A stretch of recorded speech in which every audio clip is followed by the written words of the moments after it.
pasti sih kan kita konsentrasinya adalah kita mau masuk parlemen, memenangkan itu.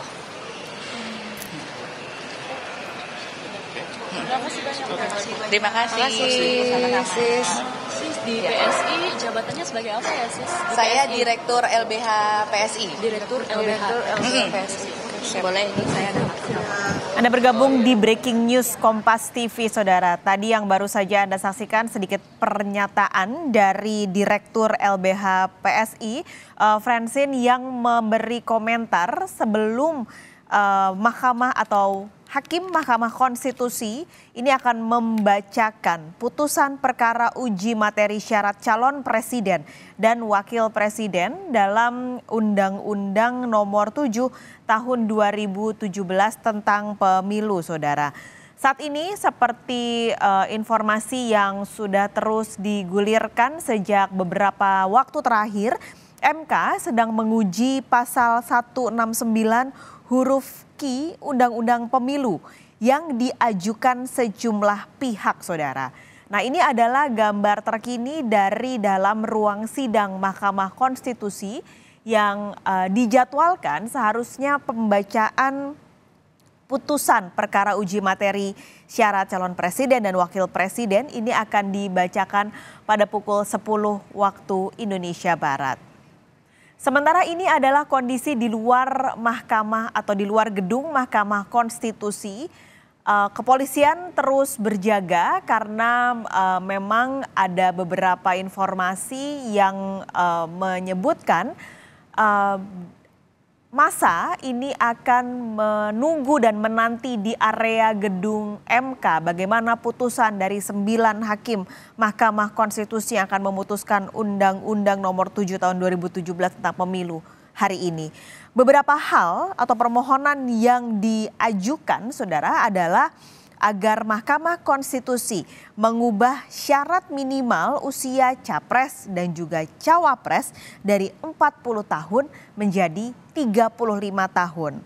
Sementara permohonan lain selain soal usia adalah soal penambahan syarat pernah menjabat sebagai kepala daerah. Ini yang akan diputuskan pada hari ini oleh 9 hakim Mahkamah Konstitusi yang juga sudah dalam beberapa waktu terakhir terus menembulkan pro dan kontra. Itulah mengapa Anda juga lihat di luar gedung MK, kepolisian dan juga pihak pengamanan meningkatkan keamanan di area gedung MK untuk mengantisipasi apapun keputusan yang akan diambil oleh 9 hakim Mahkamah Konstitusi pada hari ini. Sebagai informasi juga, Saudara, sebenarnya MK ini sejak 2007 sudah pernah setidaknya 7 kali menolak permohonan soal usia. Karena menurut Hakim Mahkamah Konstitusi, keputusan soal usia ini termasuk open legal policy atau permohonannya tergolong kebijakan hukum terbuka. Baru kali pertama MK memutuskan soal usia adalah ketika adanya permohonan soal minimal usia pimpinan KPK, Saudara. Itu akhirnya dikabulkan oleh Mahkamah Konstitusi. Apakah pada hari ini Hakim Mahkamah Konstitusi akan mengabulkan atau tidak mengabulkan permohonan soal usia capres dan cawapres dari 40 tahun menjadi 35 tahun? Ini yang menjadi penantian, mengingat keputusan MK ini akan berpengaruh pada siapa yang nanti akan dipilih oleh koalisi Ganjar Pranowo dan juga koalisi Prabowo Subianto yang sampai hari ini belum memutuskan siapa bakal calon wakil presidennya. Kita akan menuju ke gedung Mahkamah Konstitusi. Jurnalis Kompas TV Masni Rahmawati akan melaporkan kondisi di sana. Masni, ini apakah tetap pukul 10 untuk keputusannya? Lalu juga Anda bisa ceritakan bagaimana kondisi di luar gedung MK saat ini? Iya, dari informasi terakhir dan juga dari jadwal dari websitenya Mahkamah Konstitusi dan yang disebutkan juga oleh juru bicara Mahkamah Konstitusi untuk dari sidang putusan batas usia Capres dan juga Cawapres ini akan dilaksanakan pada pukul 10 waktu Indonesia Barat. Dan juga saat ini di tempat saya melaporkan yaitu di luar dari gedung Mahkamah Konstitusi, ini untuk situasinya masih kondusif dan juga sudah dari pagi tadi sudah banyak dari personel kepolisian berjaga di sekitaran gedung Mahkamah Konstitusi. Dan juga dari sini saya bisa mendengar di belakang saya ini merupakan Jalan Medan Merdeka Barat, dan di belakang saya ini adalah patung kuda. Dari arah patung kuda itu saya bisa mendengar sudah ada orasi-orasi dari massa. Namun belum bisa dipastikan dari pihak manakah yang melakukan orasi tersebut. Namun untuk dari penjagaan ini sudah dilakukan oleh personel kepolisian dari gabungan personel kepolisian, yaitu dari TNI Polri dan juga dari Pemprov DKI Jakarta, itu menerjunkan sekitar 1.900 personil, dan ini juga berjaga hingga nanti sore. Dan ada penutupan jalan di sekitaran kawasan gedung Mahkamah Konstitusi ini, di mana dapat saya melaporkan yaitu di Jalan Medan Merdeka Barat ini sudah ditutup sejak malam tadi. Namun juga di arah dari patung kuda ke arah Harmoni ini sudah ditutup. Namun dari arah Harmoni ke arah patung kuda ini masih ada jalan yang dibuka, maksud kami itu masih bisa dilalui oleh kendaraan, namun ini masih tetap dijaga oleh pihak kepolisian.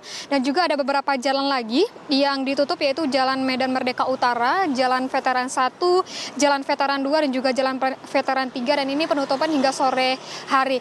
Untuk penutupan dan juga rekayasa lalu lintas ini masih dilakukan situasional. Jika kondisi di lapangan ini situasinya stabil, maka akan tetap ada pembukaan jalan dari arah Harmoni ke arah patung kuda, dan akan tetap dikawal dan dijaga oleh pihak kepolisian. Namun jika situasi ini sudah mulai panas atau dari massa sudah mulai bergerak menuju kawasan dari Mahkamah Konstitusi ini, untuk pengamanan akan sangat diperketat oleh pihak kepolisian. Dan juga arah dari patung kuda menuju Harmoni, tepatnya di Jalan Medan Merdeka Barat, akan ditutup sepenuhnya. Dari hingga saat ini, dari pagi tadi hingga siang ini saya melaporkan itu sekitar pukul 10 ini, untuk kondisi di kawasan gedung Mahkamah Konstitusi baik di luar maupun di dalam itu masih kondisinya masih kondusif, dan belum ada terlihat massa yang mendekati ke gedung Mahkamah Konstitusi ini, Paskalis. Berarti untuk penutupan jalan ini tentu diimbau untuk pengguna jalan jangan melewati area patung kuda hingga tadi gedung MK karena ditutup. Kalau nantinya jalan itu ditutup, adakah alternatif Masni untuk masyarakat untuk bisa melewati area-area lain?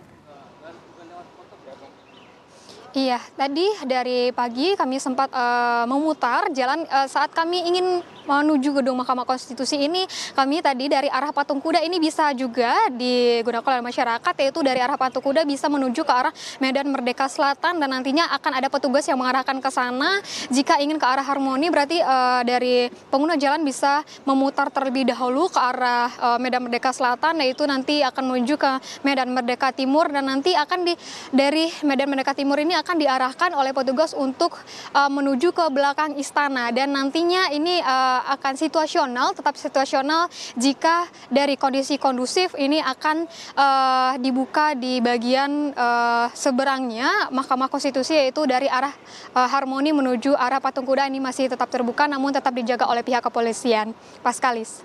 Terima kasih Masni Rahmawati, nanti kita akan update kembali kondisi terutama untuk kondisi di luar gedung MK saat pembacaan putusan ini. Terima kasih jurnalis Kompas TV Masni Rahmawati.